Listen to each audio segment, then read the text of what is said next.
khotbah di pendeta tuh agak kikuk begitu, mau omong apa ini semua nih. Tapi ya sudahlah, bapak-bapak pendeta rendah hati. Amin. Karena kita tabur tuai toh. Mau didengar ya harus mendengar. Karena ada orang tidak adil gitu. Dia mau kalau dia omong orang dengar, tapi orang omong dia bikin tingkah seolah-olah dia terlalu pintar. Padahal bodohnya minta ampun juga kadang-kadang. Ada yang begitu. Nah, saya harap di Palu jangan begitu. Amin. Saya security, saya khotbah, saya dengar. Ibu rumah tangga yang gak tamat SD dipakai alat khotbah. Saya tahu cara menghargai pengkhotbah. Bagaimana tatapan seperti apa yang bikin dia tambah semangat, gerakan seperti apa yang bikin dia loyo. Saya tahu, bapak-bapak juga tahu kok. Itu harus hati-hati tuh bapak-bapak. Kalau mau jadi orang yang didengar, tolong dengar orang lain. Matius 7 ayat 12 kan jelas kok. Segala sesuatu yang kamu kehendaki supaya orang perbuat kepadamu, perbuat demikian pada dia. Itulah isi seluruh hukum Taurat dan kitab para nabi.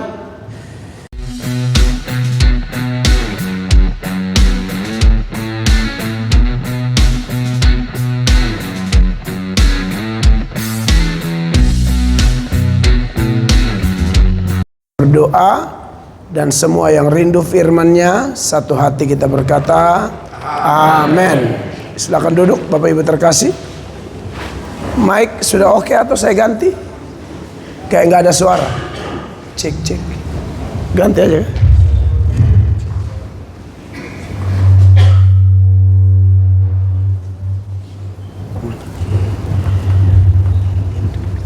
Cek. Oke. Ya. Oh siap.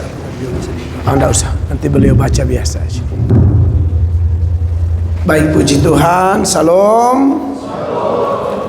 Satu syukur luar biasa ada di tengah hamba-hamba Tuhan dalam badan musyawarah antara gereja LKKI Kota Palu. Saya bersyukur untuk 3 atau 4 kali ada di Kota Palu dan selalu diterima sebagai saudara untuk sama-sama bergerak demi kepentingan Tuhan.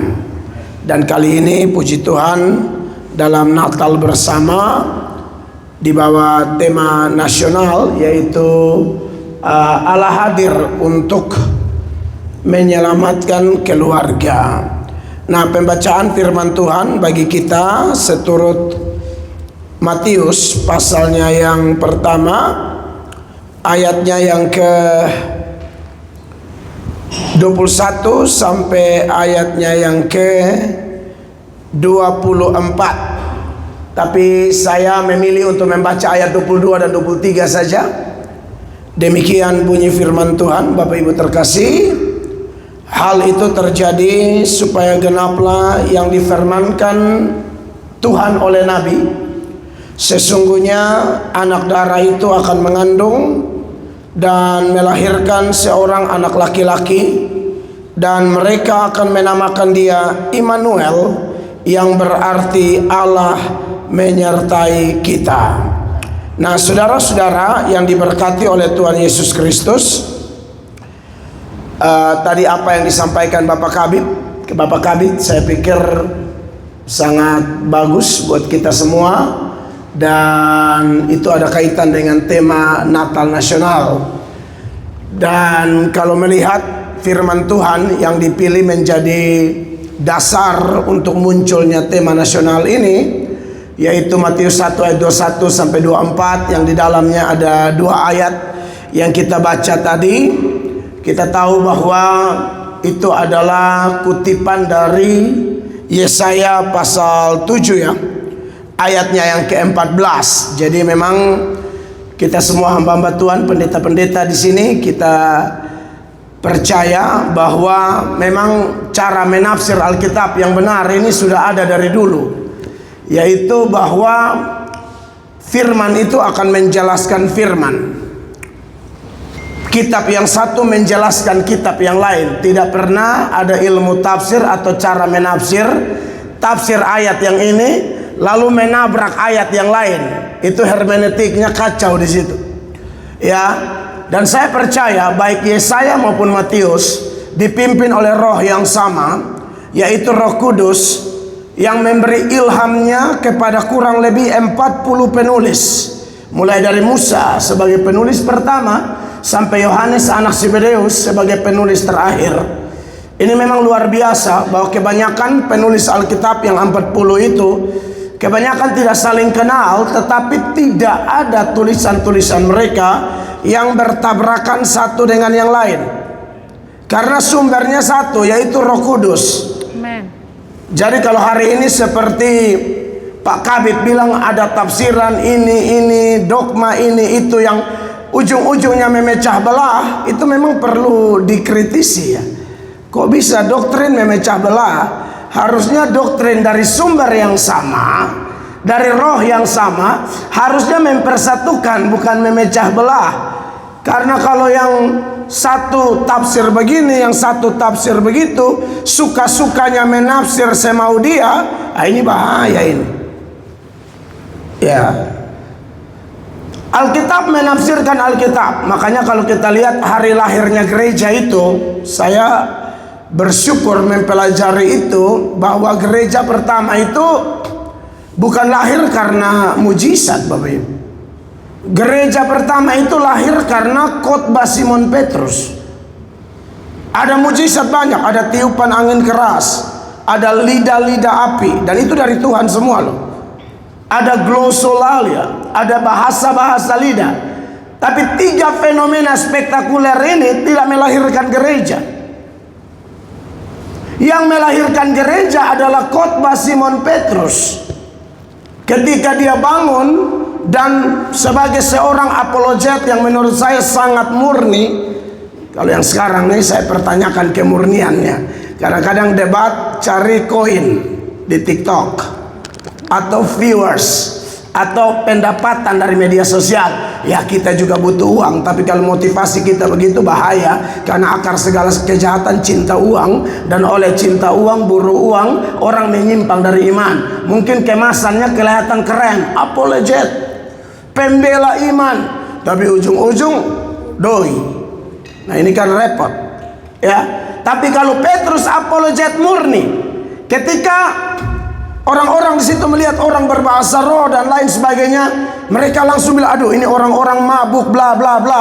Petrus bangkit. Dan khotbah Petrus itu sangat panjang, Bapak Ibu.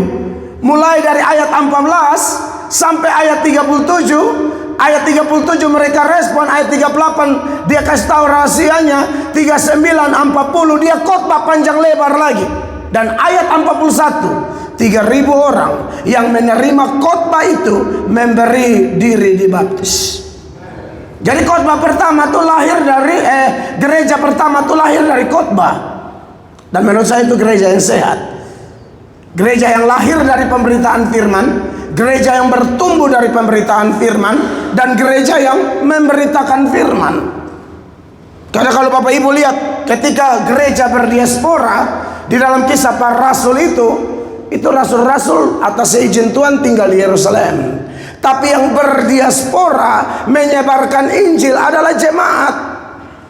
Mereka menjadi jemaat yang misioner, yang melakukan missio Dei, misi Allah.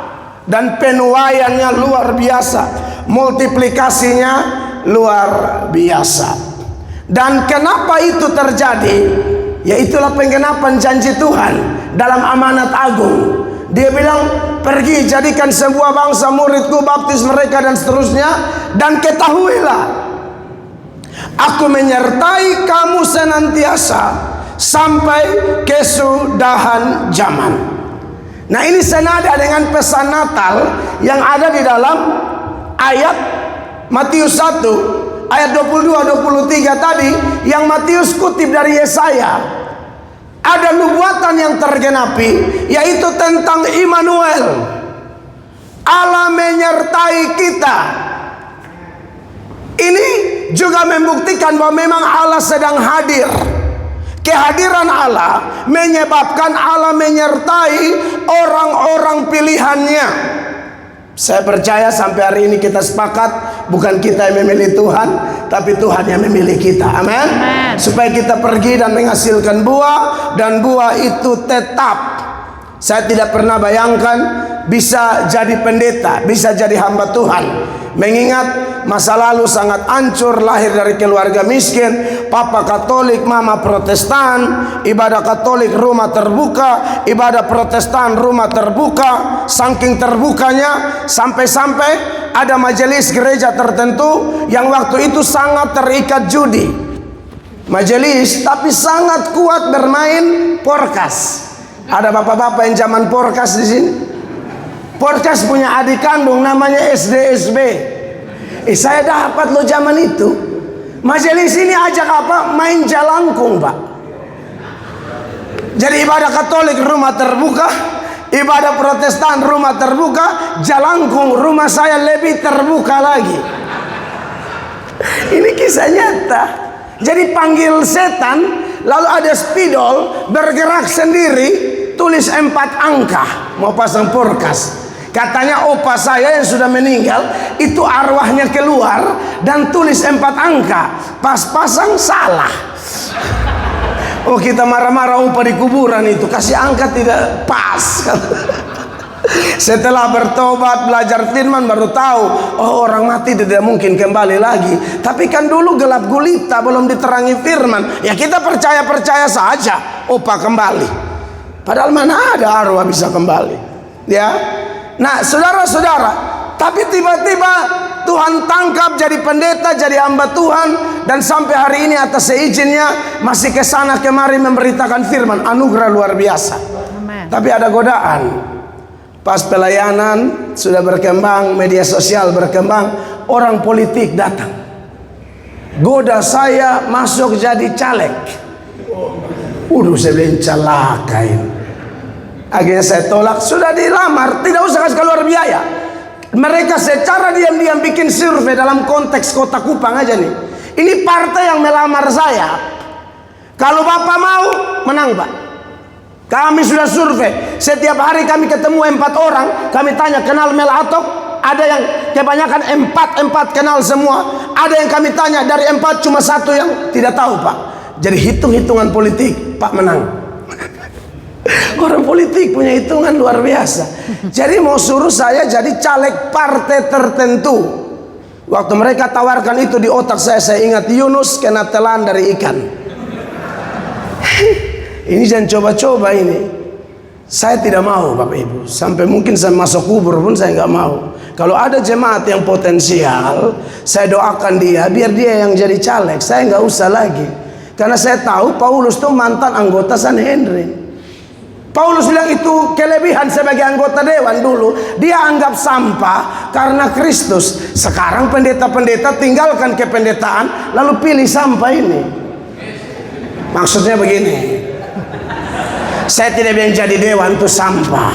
Tapi kalau kita pendeta ini kan sekolah teologi dulu untuk apa? Komitmen kita apa? Kesaksian kita apa? Pengalaman pribadi kita apa? Emang ada dulu dipanggil mau sekolah teologi jadi pendeta, ditabiskan oleh sinode kita masing-masing, lalu kita berdoa, Tuhan untuk sementara hamba pendeta, tapi hamba lihat kemungkinan atau peluang ke depan. Kan nggak ada begitu. Jadi jangan cari hal. Saya sudah lihat beberapa pendeta mati mendadak gara-gara caleg. Tapi begini, ya ini saya berbagi saja. Ini juga tentu ada lagi sisi lain. Misalnya keputusan sinode, ya kan? Di sinode saya tuh boleh-boleh aja, boleh-boleh aja. Tapi kependetaanmu dicabut. Dan sebelum dicabut berdoa baik-baik, bergumul baik-baik, pertimbangkan baik-baik. Ini gara-gara apa? Memang Roh Kudus bekerja, panggilan istimewa, ya ada internal calling di dalam dirimu, atau engkau mulai mata duitan. Hati-hati tuh. Jangan sampai satu hari belum dilantik, innalillahi wa innalillahi rajiun. Koit. Saya punya peluang Pak, jadi main-main politik pasti menang. Tapi nggak mau, kita dipanggil untuk jadi juru bicara Allah. Boleh orang bisa bertindak sebagai Yusuf, Daniel, Sadrak, Mesak, Abednego, Nehemia. Itu kan orang pemerintahan semua. Boleh, kan sudah ada Pak Kabit, sudah ada bapak-bapak yang lain. Silakan aja, kan panggilan kita beda-beda. Tapi jangan otak koslet di tengah jalan. Begitu ya. Jadi bergumul baik-baik, kata sinode saya. Saya bilang saya sudah bergumul dan roh kayaknya bicara keras. Lu jangan coba-coba main-main. Saya ambil kau dari sampah tuh jadi pengkhotbah KKR, jadi juru bicara Allah, sampaikan firman. Ya bila ya, tidak bila tidak, jangan hitam, jangan abu-abu. Nah, saudara-saudara, ngomong-ngomong tentang Allah hadir untuk menyelamatkan keluarga, dan kata kunci yang mau saya persoalkan dalam khotbah Natal Bamak ini adalah penyertaan Tuhan atau Allah menyertai kita. Saya percaya kalau ngomong tentang penyertaan Allah, mungkin ada beberapa hal mendasar yang perlu kita renungkan bersama. Yang pertama, orang yang disertai Allah punya keyakinan yang kokoh bahwa memang Tuhan itu beserta kita kapan saja, di mana saja, dalam keadaan apa saja. Itu pasti kita rasa. Saya yakin percaya kalau bapak-bapak pendeta senior dalam Bamak Kota Palu ini memberikan kesaksian, testimoni, pengalaman-pengalaman pribadi bapak-bapak pendeta untuk melayani, kita semua akan menceritakan bagaimana penyertaan Tuhan yang luar biasa. Kami di NTT, ya mungkin mirip Sulawesi Tengah juga, itu kan walaupun mayoritas Kristen, ya 50 meter gereja, 100 meter gereja, 50 meter gereja, 100 meter gereja, tapi sinkretismenya kan kuat sekali Bapak Ibu. Yang orang NTT atau orang Timur tahulah, mungkin Maluku kah atau kami yang NTT, itu ngeri-ngeri sedap. Ini saya baru pulang dari KKR dari Moa, Pulau Moa, Maluku, terbang ke Samlaki, KKR lagi di Samlaki, lalu baru ke Ambon, baru KKR di Makassar kemarin, baru ke sini mau ke Napu dan seterusnya, lalu pulang dari sini KKR di Sorong lagi. Nah, di daerah-daerah timur itu sinkretismenya kuat. Biar kata pendeta atau majelis, Alkitab di kanan, opo-opo di kiri. Bahkan bukan barang baru kalau ada suanggi-suanggi tertentu yang bisa terbang, Pak. Kalau orang lain belum bisa terbang, saya tahu di NTT ada suanggi bisa terbang. Satu kali terbang terlalu tinggi, terlalu kencang, tabrak tower Telkomsel. Ternyata jatuh juga. Aduh, ternyata suanggi-suanggi, tapi kalau kena besi baja, tower Telkomsel itu kan besi, Pak, ancur, Pak, itu jatuh turun. Suanggi, ibu-ibu. Ada lagi cahaya keluar dari konsistori gereja, dikejar oleh jemaat. Ternyata suangginya siapa? Ketua majelisnya. Benar, akhirnya dilaporkan ke sinode mereka, diatur, dipecat, Pak. Ini kisah nyata, Pak. Pendeta terbang, bayangkan saya. Pendeta terbang keluar. Saya pikir-pikir, wah ini ngeri-ngeri sedap. Kalau kita tidak diberikan, sekali lagi, kalau kita tidak diberikan keyakinan yang kokoh dari Tuhan Yesus Sang Immanuel, wah saya pikir, orang pikir, wah melayani di daerah-daerah minoritas Kristen lebih sulit. Kata siapa? Mayoritas Kristen tapi model kayak begitu sulit juga, Pak. Itu tidak hitam, tidak putih, itu setengah gelap. Satu kali saya pergi di satu gereja, di situ namanya Jemaat Bukie. Saya setelah cek arti Bukie itu apa? Itu makian. Makanya dalam gereja itu sepupu kandung pun bisa bersinah, majelis bersinah dengan ini itu, rusak persinahan di gereja itu. Akhirnya sinode yang minta saya kerjasama, utus kami, lalu kami ganti namanya jadi Bukit Sion. Saudara tahu apa yang terjadi? Sebelum KKR dimulai, ada 70 orang, janggut panjang, rambut keribo, mata merah, dipimpin oleh ketuanya, datang dan selamat pegang tangan dengan Asher. Dia pegang tangan, dia bilang apa? Shalom, setan sudah datang nih. Ashernya ketakutan, kisah nyata Bapak Ibu. Dia lari kasih tahu kami di konsistori lagi persiapan doa. Aduh, itu orang datang bukannya shalom, kami sudah datang shalom, setan sudah datang. Ada 70 orang. Tapi saudara tahu apa? Ibadah tidak jadi. Sebab pemimpinnya keluar bikin ritual di samping gereja, dan kemudian batal ibadah karena binatang masuk ke dalam gereja itu berjam-jam, dibersihkan sampai kurang lebih jam 1 sampai setengah 2. Akhirnya tetap ibadah 1:30, dan waktu khotbah saya ingat Allah Immanuel. Saya percaya, saya yakin janji penyertaannya bagi kami yang pergi memberitakan Injil. Maka saya akhirnya mendemonstrasikan. Harus ditantang, Pak. Ini tidak ada jalan lain. Kalau pendetanya cemen, habis kita, Pak. Suangginya merasa hebat. Ini 70 ini. Saya tantang, saya bilang, suanggi saya kalau tembus Tuhan Yesus yang berjanji dalam janji kudus di amanat agung adalah pembohong besar. Suanggi saya tiba-tiba meledak di samping gereja. Ada ledakan yang ritual itu. Maka kepala yang suanggi itu lari. 69, saya bilang, mau kemana kalian? Bertobat. Maju, suruh maju, berlutut. Nah, itu waktu doa tuh memang saya agak emosi di situ. Saya bukan jam aja, saya jambak satu-satu. Makanya dari tadi, kalau kita sudah mulai, jangan pakai acara ritual-ritual gila. Emosi saya. Memang saya tahu itu dosa juga, tapi ya sudahlah, sudah terjadi. Pakai mengganggu ibadah lagi. Tapi di situ saya lihat kalau kita punya keyakinan yang kokoh. Amin. Karena pekerjaan Roh Kudus. Saya yakin kita hamba-hamba Tuhan mau tutup pelayanan kita di tahun ini dan buka 2026. Saya percaya Tuhan tidak pernah berdusta. Kalau Dia janji menyertai kita, Dia hadir dalam keluarga kita, bahkan Dia hadir dalam diri kita pribadi lepas pribadi. Kita punya kuasa yang luar biasa. Amen. Untuk kepentingan kerajaannya. Amin.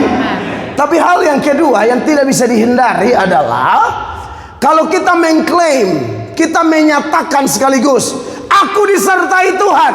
Hal kedua yang tidak bisa dihindari ialah orang lain pasti lihat bahwa memang kita disertai Allah. Tidak bisa asal bunyi, aku disertai, aku disertai. Mana, siapa yang akui? Siapa yang mengakui kau disertai Allah? Contohlah keluarga dari bapak-bapak leluhur orang Israel, Abraham, Ishak dan Yakub sampai ke Yusuf. Itu kan memang keluarga yang disertai Allah. Dan orang melihat itu. Dan yang melihat bahwa Abraham disertai Allah, yang melihat bahwa Ishak disertai Allah, yang melihat Yakub, Yusuf dan seterusnya disertai Allah, mayoritas orang kafir, orang yang tidak kenal Allah, orang yang tidak satu agama, melihat bahwa orang-orang ini disertai Allah. Contoh dalam Kejadian 21 di ayat 22, Abimelek melihat bahwa Abraham disertai Allah. Abimelek bukan orang beriman, Abimelek bukan penyembah Yahweh, tapi Abimelek melihat dengan mata kepala sendiri Abraham, bapak segala orang percaya itu, disertai oleh Elohim. Coba baca Kejadian 21 ayat 22. Pada waktu itu Abimelek beserta Pikol panglima tentaranya berkata kepada Abraham, Allah menyertai engkau dalam segala sesuatu yang engkau lakukan. Padahal Abraham dalam hal ini pendatang. Abimelek ini orang gedongan yang punya jabatan, ketakutan sama pendatang dan berharap jadi sahabat. Kenapa? Abimelek melihat Abraham disertai Allah. Bapak Ibu, tetangga di Palu yang beda agama harus lihat kita pendeta-pendeta disertai Allah. Amin. Tidak bisa kita hanya bilang Immanuel, Immanuel, mana buktinya? Coba 23-nya. Abimelek bilang apa? Ini bos tuan tanah ketakutan sama pendatang yang cuma menumpang di situ. Perhatikan. Oleh sebab itu bersumpahlah kepadaku di sini demi Allah, ya, bahwa engkau tidak akan berlaku curang kepadaku, atau kepada anak-anakku, atau kepada cucu cicitku sesuai dengan persahabatan yang kulakukan kepadamu. Demikianlah harus engkau berlaku kepadaku dan kepada negeri yang kutinggali sebagai orang asing. Iya, orang asing dia, tapi ditakuti. Kenapa? Mereka melihat Tuhan beserta Abraham. Dan warisan yang sama Abraham turunkan kepada Ishak. Maksud saya adalah ada warisan rohani. Ini kepala keluarga yang baik. Kumpul harta banyak-banyak tapi tidak didik anak takut akan Tuhan, repot. Kita kan kebanyakan gembala-gembala, kita mau kita punya anak juga jadi pendeta kan. Amin. Saya lagi prospek anak saya jadi pendeta. Oh iya, saya betul persiapkan yang sulung jadi pendeta. Tapi ya kita mesti didik dia benar-benar. Kita wariskan betul-betul sesuai prinsip-prinsip kitab suci. Kalau tidak, anak kita menjadi sombong karena papanya terkenal, karena papanya ketua ini, ketua itu. Lalu kita salah didik, salah ajar. Tanpa disadari kita sedang mendoktrin anak untuk menjadi angku, sombong. Lalu bergantung total sama kita, bukan sama Tuhan. Tapi Abraham beda. Ishak di dalam Kejadian 26 itu ya, ayatnya yang ke-28, sama orang kafir juga ketakutan melihat Ishak walaupun dia cuma pendatang, karena mereka bilang, kami lihat sendiri Tuhan beserta kamu. Perhatikan. Datanglah Abimelek dari Gerar mendapatkannya bersama-sama dengan Ahusat sahabatnya dan Pikol kepala pasukannya. Tetapi kata Ishak kepada mereka, mengapa kamu datang mendapatkan aku? Bukankah kamu benci kepadaku dan telah menyuruh aku keluar dari tanahmu? Lalu mereka bilang apa? Jawab mereka, kami telah melihat sendiri. Kami telah melihat sendiri bahwa Tuhan menyertai engkau. Wow. Sebab itu kami berkata, baiklah kita mengadakan sumpah setia antara kami dan engkau, dan baiklah kami mengikat perjanjian dengan engkau. Kami melihat sendiri Tuhan menyertai engkau. Bapak Ibu terkasih, ini menarik. Dan tentu sesuai tema Natal Nasional, ini harus dimulai dari keluarga kita. Amin. Amin. Saya ingat Yakub ada di rumah Laban dalam Kejadian 30 ayat 27. Di situ Yakub bilang, Laban bilang begini sama Yakub, saya bisa rasa sejak kau ada di rumah ini, aku diberkati loh. Aku diberkati gara-gara kau. Perhatikan. Tetapi Laban berkata kepadanya, sekiranya aku mendapat kasih-Mu, telah nyata kepadaku bahwa Tuhan memberkati aku karena engkau. Iya. Saya yakin Bapak Pendeta di sini pasti istri-istri bahagia. Karena mereka melihat mulai nikah dengan Bapak Pendeta nih, bahagia sekali. Apalagi kalau Bapak Pendeta sudah tampil di mimbar, pegang mikrofon, ayat-ayat keluar. Kadang-kadang ada pendeta hebat di panggung, tidak jadi berkat dalam rumah. Ini tema ini, sebelum mendarat ke jemaat harus mendarat ke pendeta dulu. Amin, amin. Kita omong jemaat apa? Kita dulu. Gimana kemesraan bapak sama ibu? Gimana saling menghormati komunikasinya?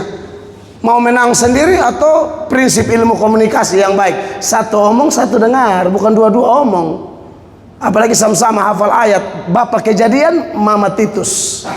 Waduh, ini panjang ini. Saya yakin kok kerinduan pasangan-pasangan kayak begini menatap pasangannya dan berkata, Papa, aku bersyukur menikah dengan engkau, walaupun kebanyakan dari hidup kita makan kosong.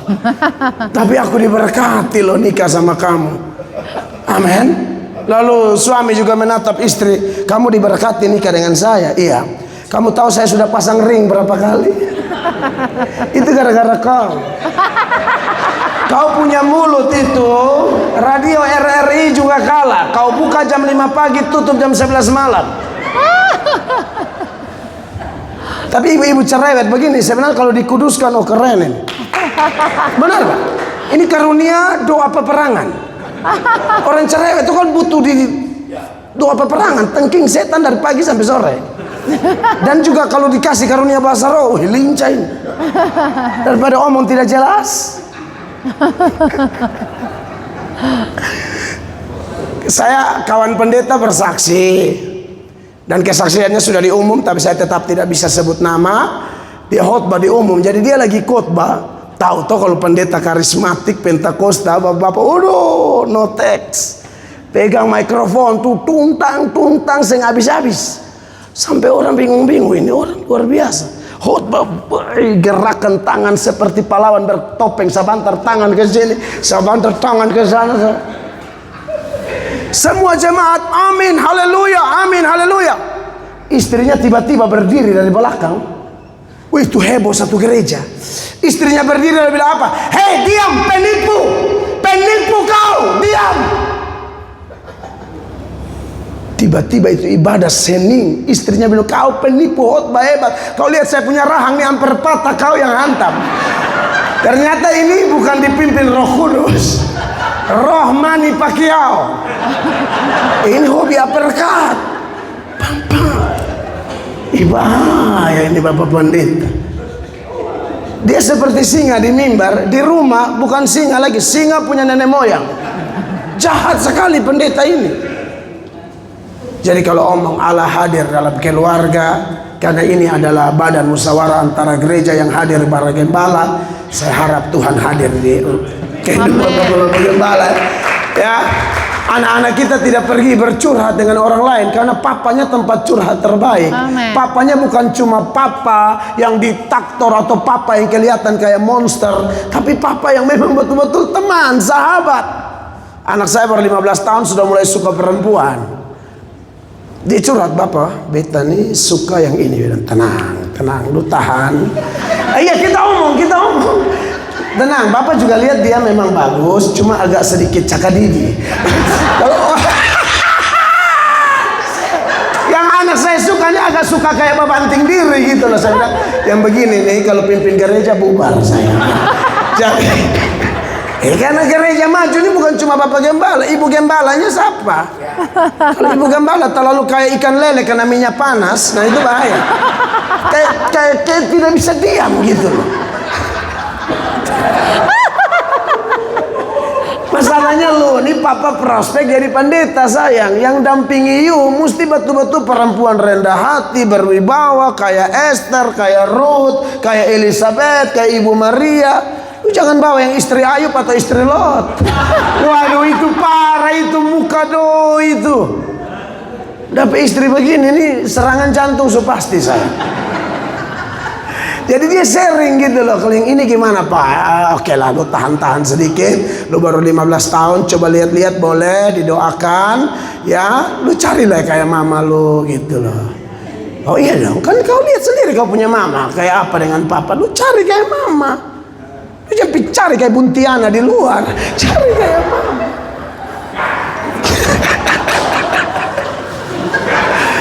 Iya, maksud saya kita harus jadi berkat. Amin. Jadi Immanuel tuh dimulai dari keluarga, benar. Allah hadir menyelamatkan keluarga. Begitu. Nah, saudara-saudara, dan masih banyak contoh lain bahwa Tuhan memakai orang-orang tertentu sehingga dunia boleh melihat memang mereka akui orang-orang ini disertai Allah. Nah, kalau memang dunia melihat atau orang kafir atau seiman atau seperti Laban yang Kristen tapi setengah-setengah. Laban tuh saya gambarkan begitu, karena percaya Allah tapi simpan berhala juga, berarti memang setengah-setengah ini orang. Tapi orang jenis mereka juga bisa lihat penyertaan Tuhan, mengakui bahwa dia diberkati karena Yakub. Nah, Bapak Ibu pendeta yang diberkati oleh Tuhan Yesus, kalau memang orang melihat tandanya apa? Yang pertama ya, kita secara sederhana saja, kalau mau jelaskan panjang lebar juga ini ayat semua ini. Mau saya kadang-kadang khotbah di pendeta tuh agak kikuk begitu, mau omong apa ini semua nih. Tapi ya sudahlah, bapak-bapak pendeta rendah hati. Amin. Jadi kita tabur tuai toh. Mau didengar ya harus mendengar. Karena ada orang tidak adil gitu. Dia mau kalau dia omong orang dengar, tapi orang omong dia bikin tingkah seolah-olah dia terlalu pintar. Padahal bodohnya minta ampun juga kadang-kadang. Ada yang begitu. Nah, saya harap di Palu jangan begitu. Amin. Saya security, saya khotbah, saya dengar. Ibu rumah tangga yang gak tamat SD dipakai alat khotbah. Saya tahu cara menghargai pengkhotbah. Bagaimana tatapan seperti apa yang bikin dia tambah semangat, gerakan seperti apa yang bikin dia loyo. Saya tahu. Bapak-bapak juga tahu kok. Itu harus hati-hati tuh bapak-bapak. Kalau mau jadi orang yang didengar, tolong dengar orang lain. Matius 7 ayat 12 kan jelas toh. Segala sesuatu yang kamu kehendaki supaya orang perbuat kepadamu, perbuat demikian pada dia. Itulah isi seluruh hukum Taurat dan kitab para nabi. Itu keadilan secara horizontal. Nah, kalau kita bicara bahwa orang melihat penyertaan, yang pertama harus ada mujizat. Kalau ada mujizat, aduh, itu orang disertai Allah ini. Kalau ada mujizat seperti Nikodemus datang malam-malam kepada Yesus dalam Yohanes pasal 3 ayat 2, Bapak Ibu bisa catat ayatnya. Di sana Nikodemus komunikasi panjang lebar sama Yesus. Lalu ada kalimat yang menarik. Nikodemus bilang, tidak mungkin orang bisa melakukan tanda-tanda seperti yang guru lakukan kalau Tuhan tidak menyertai dia. Dan memang dalam Markus Tuhan bilang tanda-tanda ini akan menyertai kamu dan seterusnya. Ya, tetapi tentu ada beberapa catatan, Bapak Ibu pendeta. Hati-hati juga dengan mujizat palsu. Ya, ini kita nih punya tanggung jawab besar urus jemaat nih, gembalakan jemaat. Kita harus didik jemaat supaya percaya mujizat, jangan tolak mujizat, tapi jangan juga maniak mujizat. Ya. Karena bangsa yang paling banyak melihat mujizat di bawah kolong langit ini adalah bangsa Israel. Apakah gara-gara lihat banyak mujizat mereka tambah cinta Tuhan? Oh tidak. Generasi Musa yang dikasih mati oleh Tuhan, ya, di padang gurun, itu yang lihat mujizat-mujizat besar. 10 tulah itu mujizat. Laut Kulsum dibelah bagi 2, mujizat. Tiang awan, tiang api, mana sorgawi, makan burung gratis. Mujizat-mujizat peperangan, itu mujizat semua. Tapi kalau Anda baca di Keluaran 17 ayat 7, bangsa kurang ajar ini berkata apa? Gara-gara air di Masa dan di Meriba, mereka mempertanyakan kehadiran Allah dengan berkata, adakah Allah di tengah-tengah kita atau tidak? Makanya Tuhan kasih mati.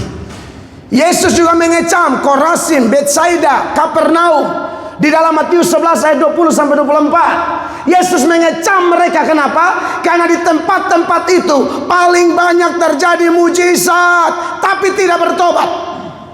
Lagi-lagi, superioritas pemberitaan Injil lebih dari mujizat. Amin. Mujizat begitu hebat, orang gak bertobat. Yang makan itu 5 roti dan 2 ikan di Yohanes 6 ayat 66, mereka mundur semua kok. Padahal sudah lihat itu mujizat. Tetapi orang yang diubahkan oleh firman luar biasa. Amin, kekasih Tuhan. Amin. Maksud saya, mujizat oke lah, Tuhan bisa kerjakan. Tapi saya juga kasih ingat bahwa tandanya tidak selalu mujizat. Bagaimana kalau pendeta, hamba Tuhan, selama pelayanannya tidak ada mujizat, apakah dia disertai Allah? Saya temukan dalam kitab suci kita ini, ya, di Yohanes pasal 10 ya, ayat 41 kalau tidak salah. Di sana dicatat Yohanes Pembaptis itu tidak pernah bikin mujizat. Bapak Ibu pernah temukan Yohanes bikin mujizat? Ayat ini bilang tidak pernah. Perhatikan. Dan banyak orang datang kepadanya dan berkata, Yohanes memang tidak membuat satu tanda pun. Yohanes memang tidak membuat satu tanda pun. Tetapi semua yang pernah dikatakan Yohanes tentang orang ini adalah benar. Dan kemudian? Dan banyak orang di situ percaya kepadanya. Iya, Yohanes tidak bikin mujizat, tapi khotbah-khotbahnya, integritas hidupnya, waduh, benar-benar suratan yang terbuka, ya, yang dibaca oleh semua orang. Dia hamba Allah yang murni, tinggal tidak di tempat mewah, pakaian pun dari bulu binatang dan seterusnya. Beda sama Kayafas, ada rumah jabatan, coba keagamaan, tapi isi dalamnya busuk. Lebih baik tampilan luar biasa-biasa, tapi hati bersih dan bisa dibaca oleh semua orang. Jadi ada mujizat good. Kalaupun tidak ada mujizat, pastikan integritas hidup kita, Bapak Ibu terkasih, itu betul-betul menuturkan bahwa memang orang ini disertai Allah. Makanya itu ayat dibaca tadi, Yohanes tidak bikin tanda, tapi oleh perkataannya banyak orang percaya pada Yesus. Amin. Jadi kita tidak usah obral-obral mujizat. Saya ini pendeta karismatik Tulen, tapi puji Tuhan bermitra dengan banyak gereja, belajar dari pendeta lain. Jadi saya seperti keluar dari tempurung tuh. Oh, ternyata kita mesti belajar dari sinode A, B, C. Kita mesti belajar. Banyak pengetahuan kita cuma itu-itu saja. Pas belajar dari orang lain baru kita tambah kaya, tambah kuat, tambah bagus. Amen. Dulu seperti Pak Kabir bilang, dulu ya, awal, saya pikir sinode saya paling benar. Seolah-olah yang masuk surga cuma sinode saya. Sampai ada yang bercanda ketika saya khotbah di Manado. Mereka bilang lebih gampang masuk surga daripada masuk GSJA. Karena kayak bikin hukum Taurat baru yang dulu-dulu. Sekarang puji Tuhan sudah bisa enak, fleksibel, bergaul, belajar dari orang gitu loh. Kalau tidak kan kita nih rasa diri paling benar, tapi dengan membaca firman Allah, Amsal bilang besi menajamkan besi, orang menajamkan sesamanya. Dengan bermitra seperti itu kan luar biasa, ya. Karena hal yang ketiga yang tak bisa dihindari, supaya orang bisa melihat memang Allah hadir adalah persatuan anak-anak Tuhan. Amin. Dimulai dari hamba-hamba Tuhan. Yohanes 17 ayat 20 itu, ya, ayat 1 sampai 26 itu kan doa Yesus. Ayat 1 sampai 5 doa Yesus bagi dirinya sendiri. Ayat 6 sampai ayat 19 doa Yesus bagi rasul-rasul. Ayat 20 sampai ayat 26 doa Yesus bagi gereja. Di ayat 20-21 itu Yesus bilang begini, dan aku berdoa untuk mereka ini dan juga kepada orang-orang yang percaya oleh pemberitaan mereka, supaya mereka menjadi satu. Dan kalau mereka menjadi satu, dunia akan melihat dan percaya. Jadi memang unity ini luar biasa, Bapak Ibu terkasih. Ya, kita membutuhkan, saya belajar dari Bamak, Kota Palu, yang saya tahu banyak orang tua, senior, doktor, tetapi kita bisa duduk sharing begini, ini luar biasa sekali. Tadi malam di Pandere, saya sempat singgung bilang begini, saya ini kan mantan preman. Jadi saya lihat kadang-kadang lebih gampang preman bersatu daripada pendeta bersatu. Ini dulu ya, ini dulu. Tapi bukan di Palu, ini yang di Tiongkok lah. Lebih gampang preman unity, preman kompak daripada pendeta kompak. Makanya ada yang bilang kalau sudah STH, nah itu sarjana tinggi hati. MTH makin tinggi hati. Kalau gelar so tambah, so repot ini mau bergaul. Tapi di sini masih duduk enak, baku cerita, kasih masukan lain sebagainya, luar biasa. Amin. Pak Pendeta Markus tanya tadi, Pak kalau keluar begini siapa yang khotbah? Nanti ada pendeta GPDI khotbah di tempat, ya. Ada pendeta Gemit khotbah. Kemarin pendeta Kemah Injil khotbah. Beberapa minggu lalu pendeta GBI khotbah. Yang lalu lagi pendeta GPPS khotbah di tempat saya. Itu teman semua. Teman-teman yang satu circle, yang punya komitmen berdiri di atas fondasi firman Allah. Tentu setiap kali saya datang saya bilang anggap saja rumah sendiri. Tapi kan kita mesti cerdas. Kalau kita ke rumah orang lalu orang bilang ya rumah sendiri, bukan seenak-enaknya buka lemari ukur jas, bukan begitu. Berangkas kita buka sembarang, kan ada aturan main di situ. Anggap rumah sendiri itu maksudnya santai aja, tapi jangan kurang ajar tuh. Makanya saya kayak berkunjung ke sinode mana, saya tahu tata gereja sinode ini. Saya tidak perlu sentuh itu. Yang kita bahas yang mayor-mayor lah, yang minor-minor ya urusan gereja masing-masing lah. Kadang-kadang kita sudah diundang serobot sembarang. Nah, ini kan saya sangat jaga itu. Dulu-dulu saya punya otak agak miring, tapi sekarang mulai lurus. Benar, dulu agak sembarang, tapi karena dinasihati oleh tua-tua di sinode saya, Mel, kamu harus begini, lu semangat sudah bagus. Tapi kadang-kadang kalau lu semangat, ujung-ujungnya melukai orang. Saya bilang, siap Bapak. Sudah kau berlutut dulu. Berlutut lalu tua-tua semua tumpang tangan di saya, Pak. Saya menangis setengah mati. Aduh, terima kasih masih ada orang-orang tua, mentor-mentor yang peduli kami. Kan kadang-kadang pendeta masih muda, viral lagi, itu sulit tuh dengar orang. Tapi saya memutuskan untuk dengar orang, ya. Dan puji Tuhan, kita yang disuruh bersatu ini memang orang-orang kurang semua. Kalau orang sempurna disuruh bersatu mah gampang. Ini orang-orang kurang disuruh bersatu, saling memahami satu dengan yang lain. Makanya kepada jemaat di Filipi itu Paulus bilang begini, lihatlah orang lain lebih penting, lebih utama dari kamu. Bagaimana supaya bisa melihat orang lain lebih penting? Caranya begini Bapak Ibu Pendeta, lihat kekurangan kita dan lihat kelebihan dia. Itu bagus. Jangan dibalik Pak. Dibalik kita tidak bisa bersatu. Lihat kelebihan kita, lihat kekurangannya, aduh anggap enteng orang.